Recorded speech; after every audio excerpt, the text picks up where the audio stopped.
Hey, what a great day! Oh my God! In a mayor's life, this is about the top of the mountain for me. I'll tell you. How many times do you attract a nationally known, internationally known company like Daisy Brands? This is a wonderful reception to celebrate our groundbreaking. You can really tell the sense of community here. And I think a turnout like this just shows us that we did make the right choice. Daisy received a very warm welcome right from the start. From our first contacts with the site group that was out there looking around. And it really continued throughout the entire process. It was sort of a funny story, and we went from site to site.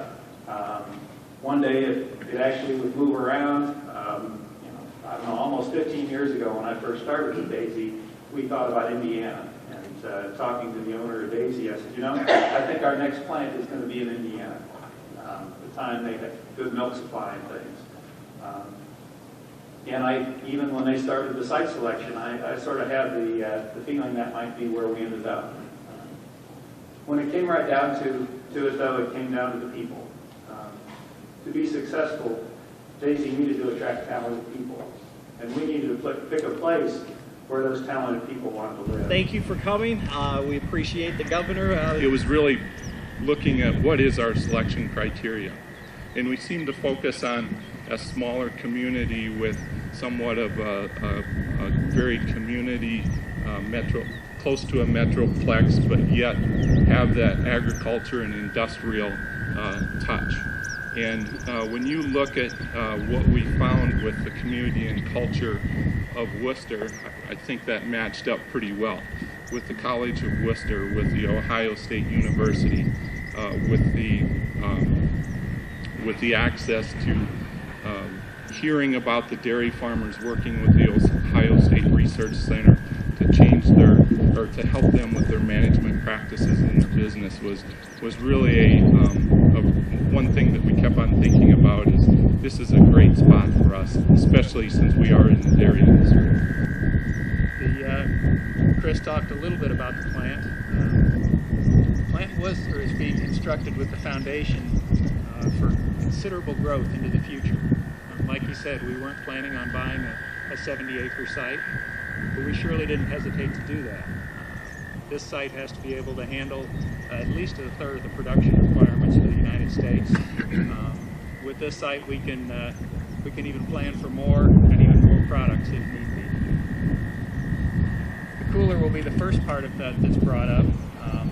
One of the things that we found was sometimes when you're starting up a plant, you're better off to start up a little bit small.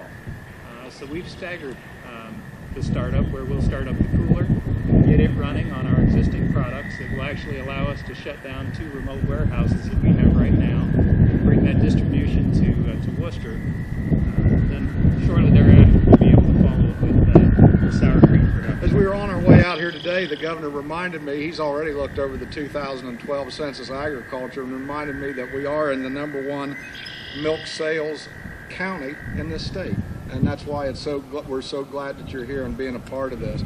Agriculture being $105 billion worth of economic activity in the state, it's great to have you continue to add to that number. This is a great win for Jobs Ohio. In fact, this is one of our top attraction projects for 2013. We actually profiled this project and this win in our annual report, so we gave you a whole page against and advance. So this was important, and it's important because we're dealing with a national, well-known brand that has experienced significant growth here recently. And when they come and are looking for a place to put their 3rd facility here in the U.S., this became a great opportunity for Ohio to add yet another great company in this industry to the state. When I talked to the Daisy people just a few minutes inside, the question is, what more can we do? You land a company like this, but the sky's the limit. What can we think about? What can we do? How can we research? How can we innovate? How can we think in terms of new products? And, from the state of Ohio perspective, we got this Jobs Ohio created. And the reason why it works is because we are now attracting people into Jobs Ohio who you normally could not attract into the government. And they're able to work in this not-for-profit whose only purpose is economic development for the state. And they're able to move effectively and efficiently, and they use common sense. Daisy, thank you. We're your partners, we're your friends, and we're going to have a great time. Thank you all. I feel like the mayor, this is a once-in-a-lifetime opportunity for an economic development organization to bring a company of the quality of Daisy to a community. We're just simply honored to have you here. Okay. All right, on three. All right, everybody got some dirt? Yep. 1, 2, 3.